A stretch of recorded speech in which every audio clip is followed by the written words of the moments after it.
Hello, welcome to The Drum. I'm Julia Baird. Coming up, the flying kangaroo asks for a helping hand and looks like getting it. Belgium set to extend its euthanasia laws to young children. And how did Australia become the greatest surfing nation on earth? We'll talk to the author of a new book about the history of riding the big waves. Our panel tonight, economist and contributing editor for The Australian, Judith Sloan, Cassandra Wilkinson from the Centre for Independent Studies, and in Canberra, The Guardian Australia's political editor, Lenore Taylor. And of course, you can join us on Twitter using the hashtag #TheDrum. Now, the unemployment rate has jumped to 6%, its highest point in a decade. Australia shed more than 7,000 full-time positions in January. Tasmania still has the country's worst jobless rate, but Western Australia suffered the biggest jump last month. Both parties claim the other side is to blame. The disappointing labour force figures revealed today are the unfortunate reality of 6 years of Labor government. They're not unexpected, but they indicate the size of the challenge that we have before us. Unemployment in Australia is at its highest level in a decade. The Abbott government has got serious questions to answer. What is the jobs plan of the Abbott government? What are they doing to stop the tens of thousands of jobs that are either going overseas or just disappearing? Lenore Taylor, over the past week, I've noticed some conflicting attitudes in the polls. I mean, Australians seem to say, we don't want you to be subsidising ailing industries, and at the same time, we're very concerned about jobs. Now, you wrote a piece for The Guardian, which just went online, saying, what is the government's plan? As Bill Shorten was saying, you've described it as the rising boat strategy. Well, that's the strategy that Joe Hockey's setting out. The classic economic theory that the rising tide lifts all boats, that the government gets out of the way and lets the economy grow. And in theory, that's the way it's supposed to work. But I think voters often, in times of uncertainty, and clearly this is one, the government's right, the unemployment rate is a lagging indicator, but in a way that kind of makes it more scary because we know there are more job losses coming. In those times, voters are used to the government having a plan, and I think the focus groups must be saying that the government should have a plan, because Hockey was saying this is the plan. But in fact, he's tied himself up a bit in that he can't do some of the things that the coalition would dearly like to do, like workplace reform. Even very hard budget cuts in this environment are problematic, and some business groups are saying, look, be careful, don't cut the budget too hard because, the non-mining economy really is weak. I think he's going to have a task, and he's going to really have to hold his nerve to keep going with this very general economic growth plan in the light of the unemployment figures we've got and the job losses that we know are still to come. How concerned, Judith, do you think we should be about these unemployment figures? Well, they're completely consistent with Wayne Swan's last budget. I guess this sort of fight about who's responsible is a little unsavoury. But the thing is, in that budget, we were going to get to 6.25% by June this year. I think we'll get there. So the thing is, I don't think we can dismiss the point about it being a lagging indicator. It's actually the result of decisions that have been taken, often quite some time in the past. I think where the government has made a mistake is thinking that just by changing the government, there would be this sort of release of animal spirits and improved expectations and investor confidence. Certainty, and right. That would start to lift the labour market quickly. That, I think, has turned out not to be the case. But and I don't want to hog the time, but the other thing is we've got to keep these sectional job losses in perspective. About 400,000 people shift jobs, lose jobs, or resign and get to other jobs. So when you're talking about and of course a lot of the car ones are down the track anyhow, we're not talking about sufficient numbers really to be sort of budging the dial, to tell you the truth. And what do you think, Cassandra? I mean, we talk about the economic growth strategy, as Lenore's calling it, the rising the boats. I mean, and versus a lagging indicator. Like, what kind of time frame should we have in place, given all the variables, you know, and the difficult job that Joe Hockey has to kind of balance the books? Well, I'm not sure he can do the job that he's set out for himself. Both Bill Shorten and Hockey are giving themselves far too much assumed power in the situation. I mean, they're neither responsible entirely for the current rate, nor can they fix entirely this situation that we're in. And when we look at, you know, over the last several decades, we know that, generally speaking, freeing up the economy creates more jobs and creates more wealth. And I think that the government is better off pursuing its strategy of deregulation and trying to free up the private firms to invest more in people. But Lenore, it's not all entirely kind of abstract. There was 1 million jobs promised to be created within 5 years. Is this the number that's going to come back to bite?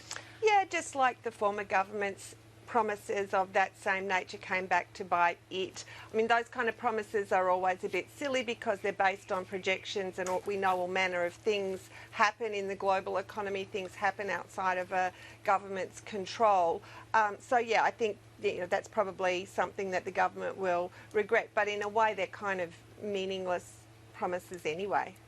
And I just wanted to, just before we move on, Lenore, just to something else you mentioned in your piece, can you touch quickly on the question of today? Joe Hockey was saying that the carbon tax and the mining tax drove a dagger into the economies in Western Australia. What do we know about the actual impact they've had to date? Well, as the coalition kept telling us, the mining tax doesn't raise much revenue. The carbon tax, most businesses would have figured, is probably going to be repealed come the middle of the year. So that's clearly not driving the decision making at the moment. And both those things pale into, you know, complete insignificance in comparison with fluctuations in the commodity prices or fluctuations in the currency in terms of pressures on manufacturing businesses. So, you know, I think the government says that because they really aren't able to do the stuff they want to do in workplace relations, which is where they think they could really make a difference. All right, well, still on the economy, the Wall Street Journal says Joe Hockey is prepping a multi-billion-dollar privatisation plan. The Treasurer is talking with the states about selling public assets to raise money for new infrastructure. Mr Hockey says the scheme could be worth as much as $130 billion. The government has assets, state and federal government, primarily state governments, have assets that have guaranteed returns. So what governments have to do is recycle precious taxpayer capital from existing assets, which Australian mums and dads can buy either through their superannuation or on the stock exchange. So recycle that precious capital into new productive investments that at the end of the day are going to grow the economy. The Greens say the public should be worried about asset sales. Once you sell off these assets, you don't get them back. It is very short-sighted to think the only way to get the budget back in the black is to sell off assets that the country owns. We should be looking at fixing revenue. I'm very, very worried that this is going to be a budget of harsh cuts and flogging off the farm. Is this something you support, Judith? Well, I guess he's got a bit of a nerve telling the states what to do, but you know, I actually think it's always a case-by-case basis. I mean, you know, there's a really, really strong case for selling Medibank private because that is a competitive market and there's no case for the government being involved. But, you know, where in the past privatisation is involved selling monopolies with all sorts of regulatory protection into the private sector, that's not a good idea. So you really, you know, you can't have a blanket response on this. So what else should we be considering aside from Medibank private? Well, as Joe Hockey said, the Commonwealth hasn't got that much left. Right. Because most of it, you know, because it used to own an airline and a bank and all sorts of, you know, the serum laboratory and stuff. So all of that's got. There are little bits and pieces, weird things that they might think, but we're not talking about really, I mean, they'll get a good price for Medibank private. The real game is in the state governments. Some of those state governments have made pledges not to sell assets, so I guess they feel constrained. But it's really, it's important to look at the nature of the industry and the conditions surrounding the sale, whether or not you support it. Is this a case of delicate federal-state diplomacy, Lenore?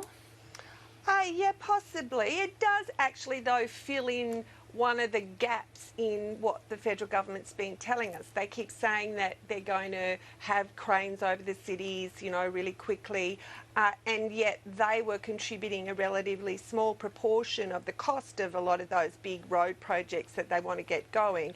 And it wasn't clear where the rest of the money was going to come from, because the private investors are a bit leery of investing in those projects because of, you know, some well-publicised failures, and because they don't want to take on the risk. And the state governments haven't got any money, and clearly, you know, there's this effort going on to get the states to privatise assets and put that money into the infrastructure spending, and probably some working of the rules and the allocation of risk for those projects, so that they can actually make good on the promises to get those projects going. So it does kind of explain one of the unexplained questions in what they took to the election. Right.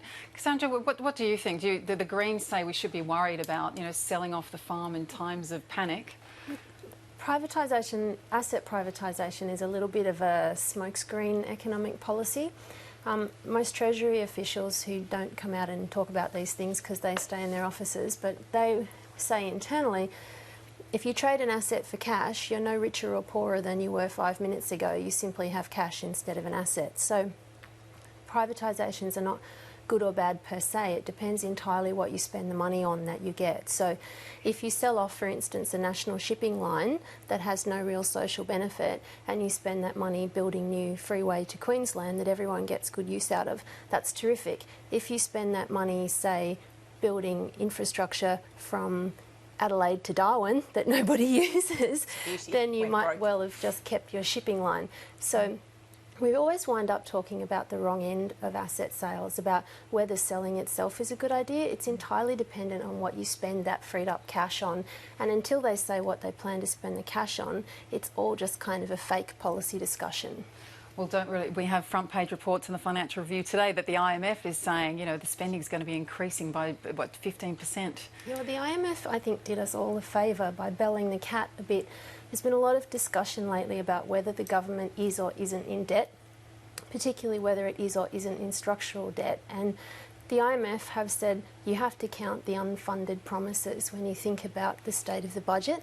We keep looking at the official numbers instead of looking at what's left for PPL, NDIS and the liabilities on the NBN. Okay.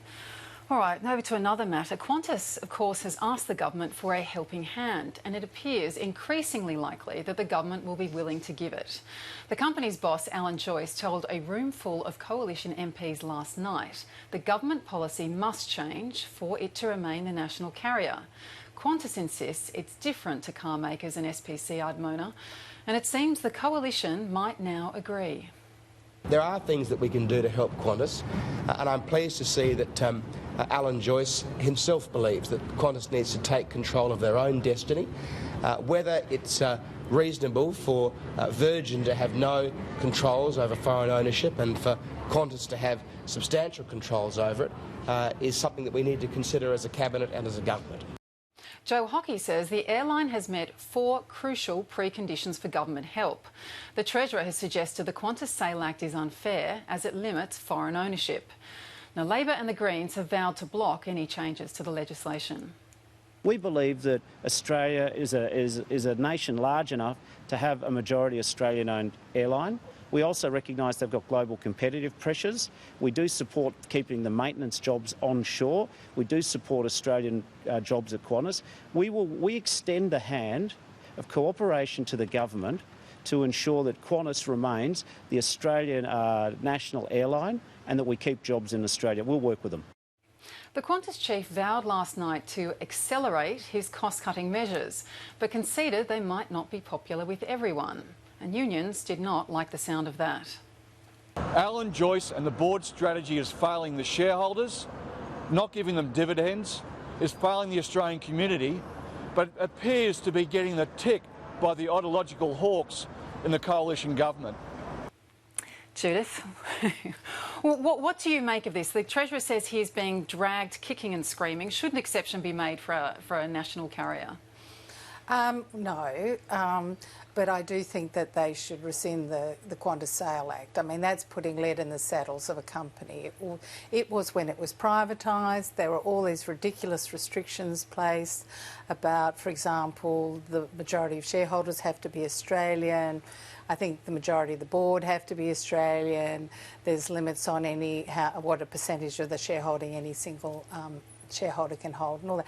That's absolutely terrible and they should get rid of it. But, you know, clearly Bill Shorten is sort of, you know, it's got the union in his ear saying, no, don't do anything about that. OK, well that's the cleanest way to help them. Because the thing is, they can't compete. There are some other complications about landing slots and open skies and stuff. It is a complicated story.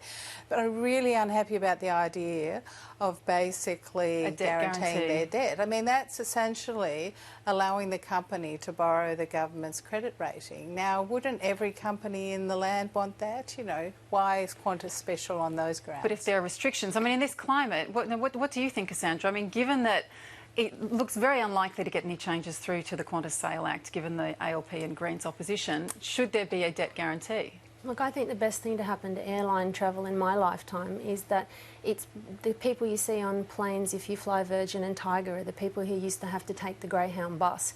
Qantas is trying to keep selling a luxury product to a market that knows that it can get something pretty much the same, a lot cheaper.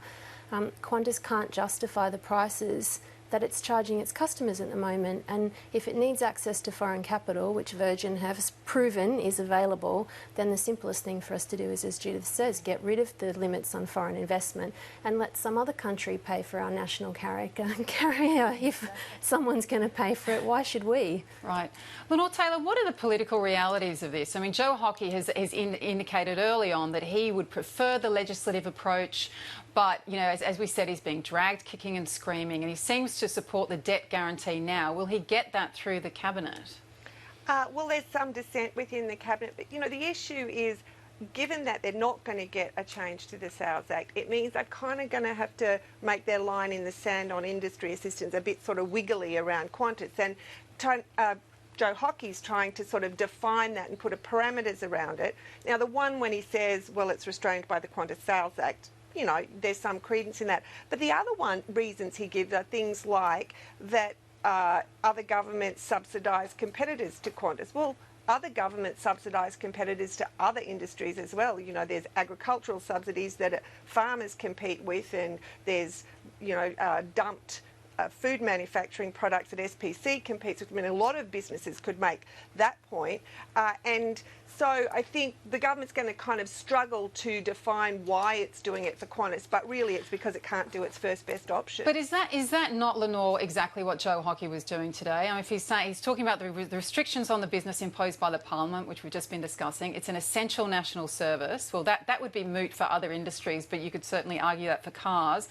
Where you're talking about, that's true. Number three, an environment where other sovereigns are engaging in direct competition to the massive disadvantage of Australian business. But is the fourth not the kicker as well? The business has to do its own heavy lifting, given the kind of climate of this week in particular. Well, that's what Joe Hockey is saying, and that's why the unions, the TWU, was jumping up and down straight away, because they're concerned that that means that Qantas will have a lot of government backing for more industrial relations changes. But the bottom line is, Qantas is laying the groundwork for a bad financial result, and Qantas is in a whole lot of trouble. So something has to give, and the political pointy end is the way the government justifies this debt guarantee, which seems to be what they're heading towards. Right, and it could also be possibly what the fallout would be if Qantas did go into extremely bad straits. If things got worse and worse, would they get pushed back the government? Well, and I mean, the other fallout is that Virgin is straight out of the blocks today saying that it's not fair and how come they get it and Virgin doesn't. So, there's going to be lots of problems in this because the government can't do the first best option that it would like to do.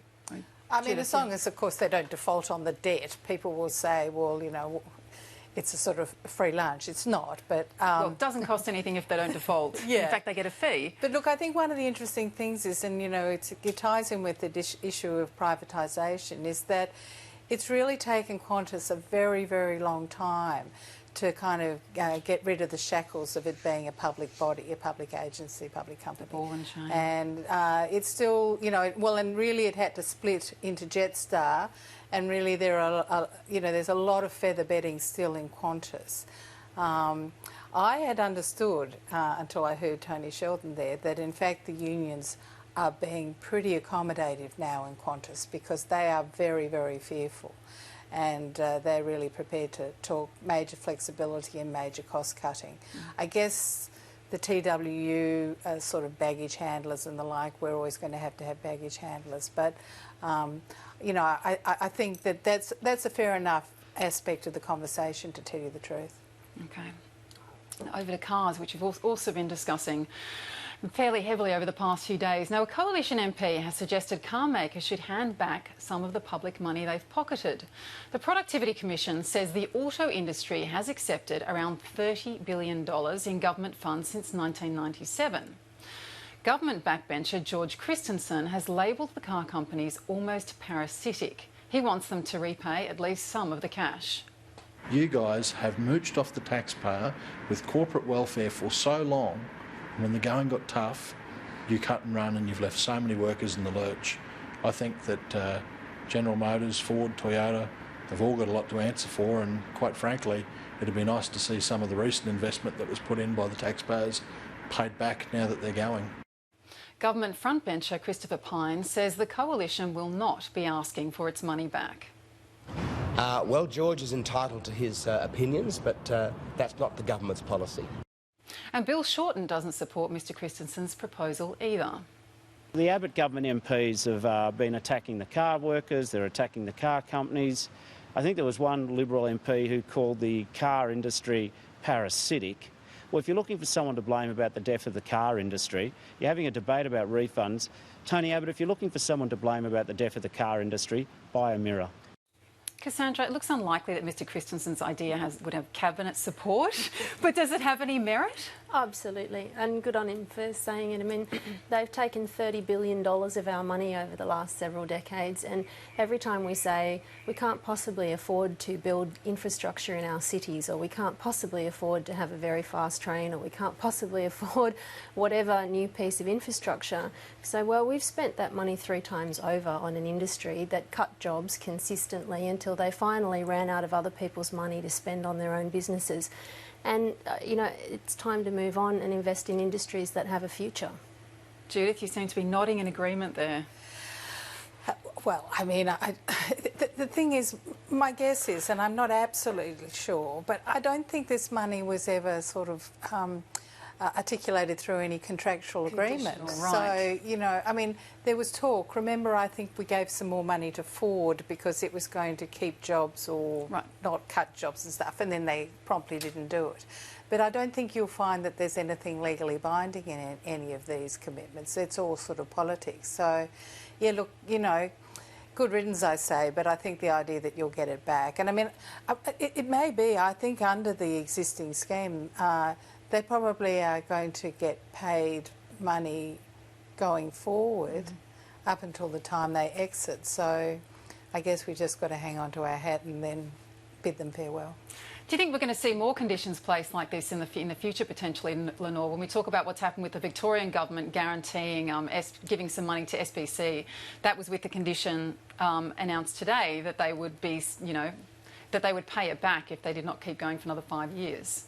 Well, possibly, although with the car money, the bulk of the money's paid through the wonderfully named Automotive Transformation Scheme, and that's linked to production, so it's paid per production. Yeah. So it's not like they get it as a gift up front or anything. And I think the real question for the next few years will be that the government obviously needs some time to prepare for the exit of the car makers, and they keep saying, look, we don't have to rush into these things, our plan for South Australia and Victoria, there's no rush, we've got time.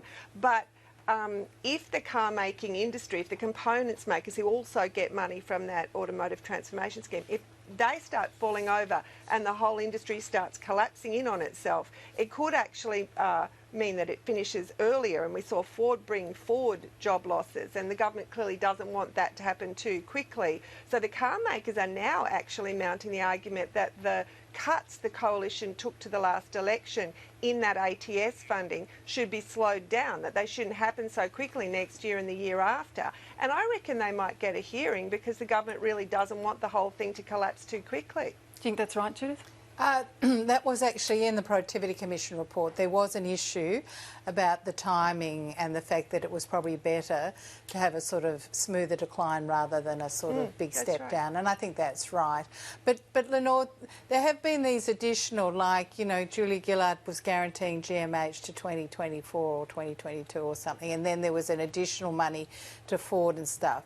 Now, none of those conditions seem to, you know, amount to anything, but as far as I know, the company's still got the money. So I think that's something that makes people very, very angry, to tell you the truth. I mean, maybe they do sign up to government subsidies to companies as long as the companies are seen to hold to their side of the bargain. But, you know, that sort of complete welshing on the deal, I think people find very, very galling.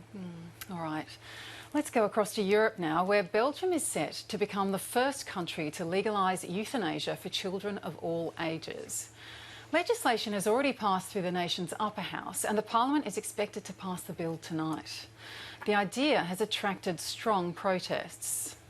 It is wrong, the very idea of a child which decides on his own death, because a 6-year-old child, for instance, has not the very concept of death. So it's wrong because of that. The proposed laws demand parental approval, and euthanasia would only be allowed with strict conditions. The bill says the child must be in a hopeless medical situation and enduring unbearable suffering that cannot be eased. Euthanasia supporters say the measures would end the pain of terminally ill children. We're talking about children that are really at the end of their life, and it's not that they have months or years to go. Their life will end anyway.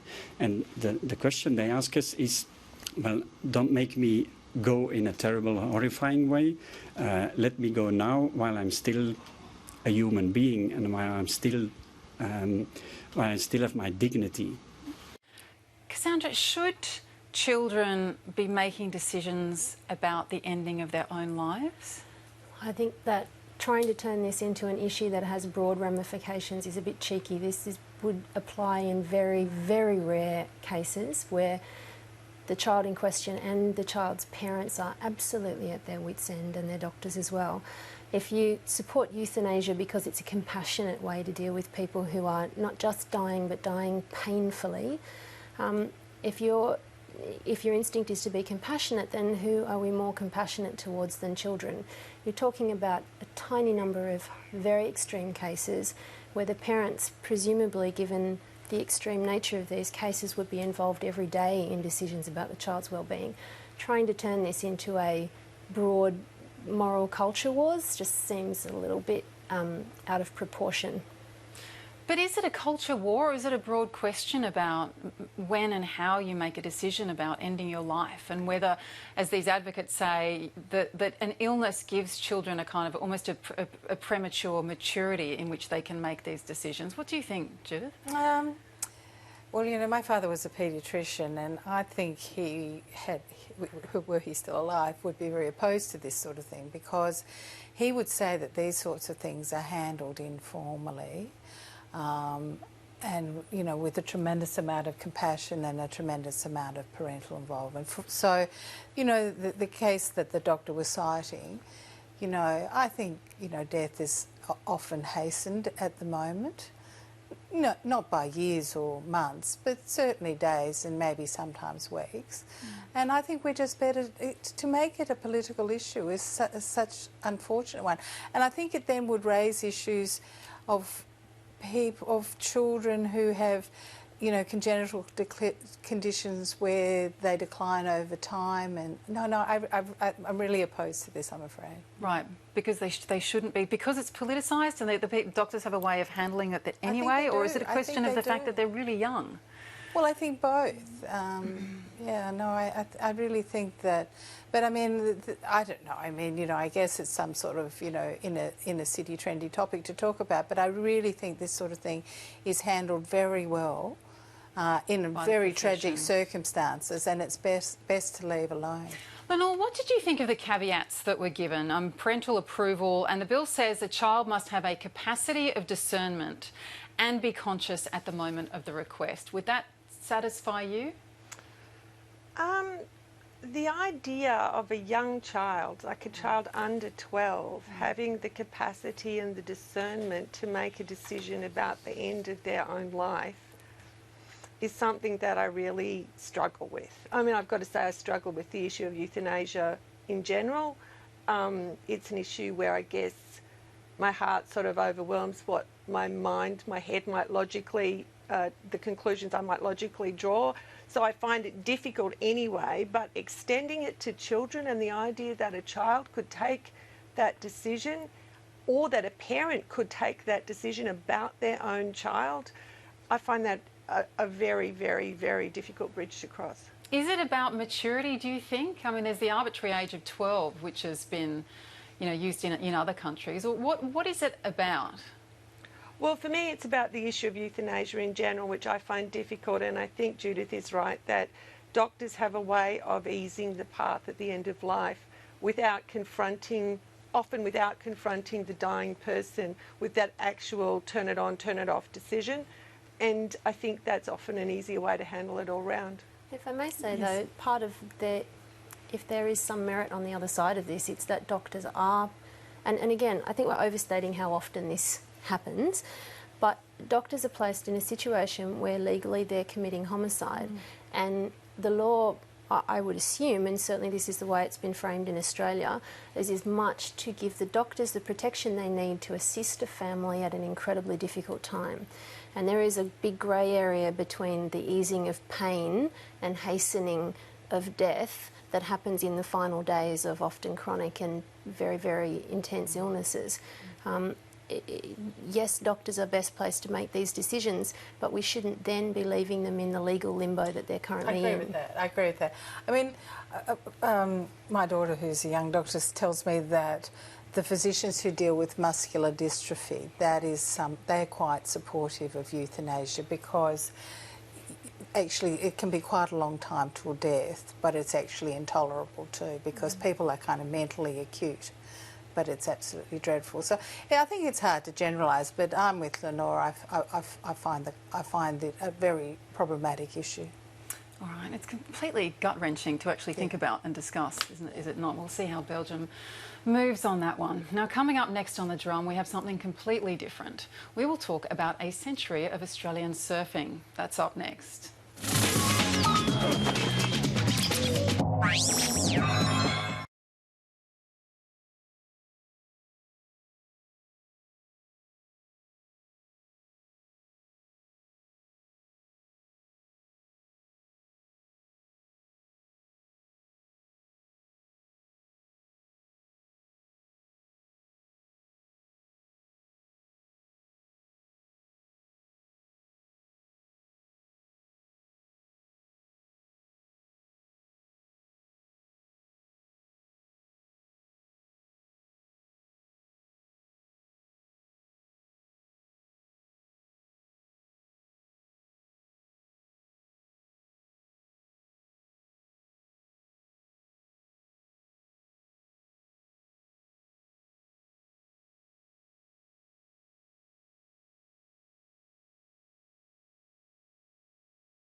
About a century ago, one of the world's greatest ever surfers made his way to Australia. Hawaiian legend Duke Kahanamoku dazzled onlookers at Sydney's freshwater beach, helping to establish what would soon become a national obsession. Now, since that historic wave in about 1815, surfing's enjoyed a remarkable ride in this country. The once novel Pacific Island pastime has exploded into a multi-billion-dollar industry. Our guest tonight has traced the extraordinary rise of surfing in Australia Tim Baker is one of the country's leading authors and journalists on the sport. His latest book is called Australia's Century of Surf: How a Big Island at the Bottom of the World Became the Greatest Surfing Nation on Earth. Tim Baker joins us tonight in Brisbane. Welcome to The Drum. Thanks, Julia. Now, I know it's a bit of a controversial question in historical circles, but tell us about 1815. Was that really when surfing started in Australia, or were we already surfing before the Hawaiian Duke came out? Yeah, sorry, I'm 1915. I'm in another century at the moment, Yeah, sorry. That's okay. Yeah. Well, like most Australian surfers, I'd grown up with the story of Duke Kahanamoku introducing surfing to Australia, and the book was conceived to mark that centenary. And I guess the great irony of this book is, as soon as I kind of delved into the topic in more depth, it very quickly became apparent that there was a good deal of surfing going on before Duke got here, most notably by a young Sydney surfer by the name of Tommy Walker, who was a merchant seaman and had been to Hawaii around 1909 or 1910 and met Duke and bought a surfboard and brought it back to Australia, and was keen and proficient enough that he was giving surfing demonstrations in Sydney as early as 1912, which is a considerable kind of alteration on the popular history that we've all kind of come to know. And what did it look like then? I was fascinated to look through your book at photographs of Duke Kahanamoku at Freshwater Beach, and he's standing straight up and down on this absolutely massive board. It was like they just looked like they were, you know, hanging out. There was none of the squatting or moving or diving around. Yeah, and I mean, they were big, solid boards. They were around, 70 pound or 35 kilos thereabout, and solid redwood or cedar. And it was really just a matter of standing bolt upright and riding a wave straight into the beach. I think Australian surfers were, kind of just fumbling to come to terms with surfboards before Duke got here, and like most of us, when you learn to surf, staying in shallow water and just launching into a broken wave. So I still think, Duke's visit was a significant milestone, and the fact that when he gave his demonstration, they had a surf boat on hand to sort of give him a lift out the back, and Duke kind of chuckled politely at this and told them he'd be able to paddle the board out himself through the waves. So they clearly, weren't familiar with seeing a surfer kind of paddle out beyond the waves and sit and wait for an unbroken wave and catching a peeling swell the way he did. So as much as there was a bit of surfing going on, I still think Duke, was a significant milestone for us. And you've just also talk about one surfer, obviously 1915 was, during the First World War. And what did the two wars, what kind of impact did they have on surfing and that culture? I mean, you describe one surfer who was dragged up as a prisoner of war because his family were German. Yeah, that's right. I mean, there were two really significant events in surfing that both happened in the shadows of the World Wars. I mean, Duke's visit, war had already broken out, and a lot of young men and women who'd been inspired by his visit, went off to war, and many didn't come home. And then in 1939, the first Australian surf team travelled to Hawaii for something called the Pacific Games, and our national surfboard champion, a guy called Harry Wick, was originally picked in that team to go to Hawaii, and then because his family were German and war was brewing in Europe, he was denied a passport as a security risk and kicked off the team, and then promptly interned during the war for about 3 years. So there were these two big moments in surfing that might have led to board riding becoming much more popular and advanced much sooner, but for the outbreak of war, yeah. And one of the really fascinating themes in your book, over a century of surfing, is this conflict in surfing between the kind of the upright, safety concern, kind of more straight-laced surfing culture, and the kind of the dropout, edge, fringe, fun-loving board riders. How has that played out in our history? Yeah, I really think that's sort of the defining trait of Australian surfing, and it's a sort of cultural divide that doesn't really exist anywhere else in the surfing world. In Hawaii or California, professional lifeguards are usually, the top surfers at a given beach, and they're, looked up to and admired. And in Australia, surf clubs evolved as volunteer organisations, and surfboard riding was seen as a kind of frivolous pursuit. And, you might take your board out for a wave after you've done your beach patrol, but it was sort of a pleasure that you earned by this sort of earnest civic duty. And when the first generation of breakaway board riders after the Second World War, showed less interest in this beach patrol and the surf club motto, vigilance and service, the old surf club administrators were aghast, and, they were a very conservative group, and, Yeah, this character, Sir Adrian Kerr-Lewis, had been the president of Surf Life Saving for 40 years, from 1935 to 1975. Yes, and you describe him as the most influential character in Australian surfing. Why is this? Yeah, I think he's been a greatly overlooked figure because, I mean, that's a remarkable reign, 40 years, and the world, you know, changed a great deal in that time. He was actually a prisoner of war in Changi and on the Burma Railway himself. And so had this very kind of military attitude to the surf club, and it, you know, developed a lot of these traits of sort of pseudo-militarism.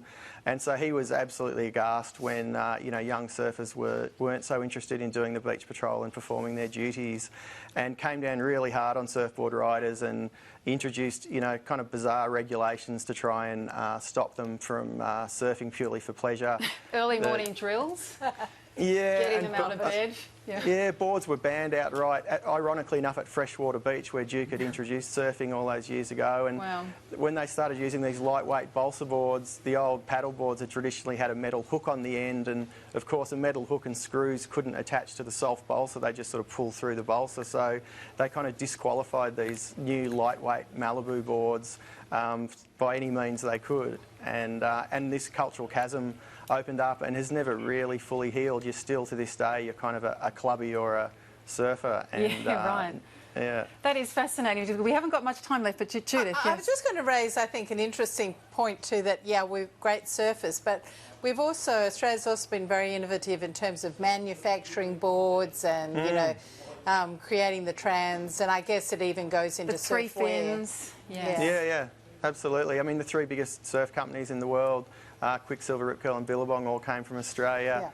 The biggest surfboard design innovation of the modern era, the three-fin thruster, was invented by Simon Anderson from Narrabeen. And without government subsidy too. Yeah, exactly. And it does amuse me that, you know, surfing, when I grew up at a time when, you know, parents were aghast if their kids took up surfing and it was going to be the road to rack and ruin, and today it's very mainstream and celebrated, and there are surfing excellence programs in schools, and yeah, there are export grants for surfboard manufacturers, and well, it has become remarkably mainstream over the last sort of 30 years or so. But one thing that hasn't become mainstream is women. They seem to be still underpaid and underrepresented, and we've got about 10 seconds to talk about it. What's your take on that very quickly? Yeah, definitely. I think the current leading Australian women's surfer, Steph Gilmore, 5-time world champ, has gone a long way to closing the gap in performance and earning and just, I guess, general respect. So we're closing the gap. Tim Baker, thank you so much. Australia's Century of Surf. It's absolutely fascinating read. Thanks so much for joining us on The Drum. Yeah, my pleasure. Thanks, Julia. Quite a great pleasure to be able to talk about surfing for a change. So thanks so much to our panel. That's it for us tonight. Lenore Taylor, Cassandra Wilkinson and Judith Sloan. You can find us, as always, online at abc.net.au/thedrum. We'll see you again tomorrow night.